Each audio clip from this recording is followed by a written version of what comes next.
موضوعنا maanta wuxuu ku saabsan yahay shanta gaadhi ee ugu qaalisan. gaadhigeena shanaad waa Connection Jesco. waa gaadhi qiimihiisu yahay 3 milyan oo doolarka Mareykanka. sidoo kale waa mid kamid ah gawaarida ay soo saartay shirkadda Connection.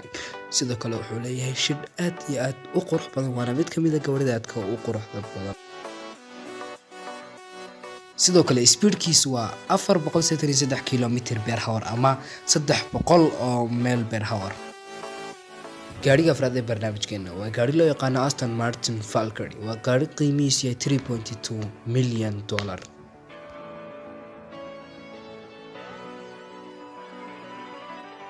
sidoo kale waa mid kamid ah gawaarida sportska ay soo saarto shirkadda Aston Martin.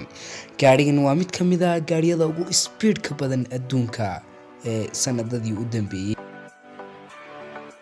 sidoo kale gaadhigan speedkiisu waa 402 km/h ama 250 mile per hour. gaadhiga saddexaad ee barnaamijkeena Bugatti Chiron Sport waa qiimihiisu gaadhi uu yahay 3.4 milyan. gaadhigan waa gaadhi ay soo saareen French. waa mid kamid ah gaadhiyada sportiga ee sida quruxda badan loo qaabeeyay. sidoo kale gaadhigan speedkiisu waa 420 km/h 261 mile per hour. gaadhiga labaad ee barnaamijkeena waa Pagani Huayra Roadster BC. waa gaadhi qiimihiisu yahay 3.5 milyan.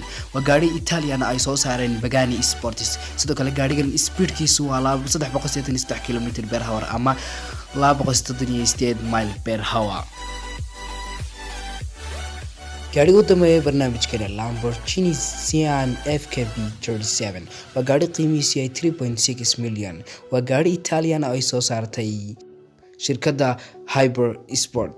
sidoo kale waa gaadhi la soo saaray 3 Sebtembar 2019. sidoo kale gaadhigan xawaarihiisu waa 350 km/h ama 217 mile per hour. waad ku mahadsantahay daawashada videogan. fadlan channelka haddii aad ku cusub tahay oo aad horey noogu soo biirin, hadda subscribe saar, videogana like saar haddii aad ka heshay muuqaalka.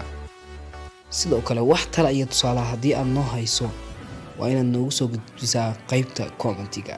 sidaa iyo assalaamu calaykum waraxmatullaahi wabarakaatuh. waa inoo iyo videogeena dambe.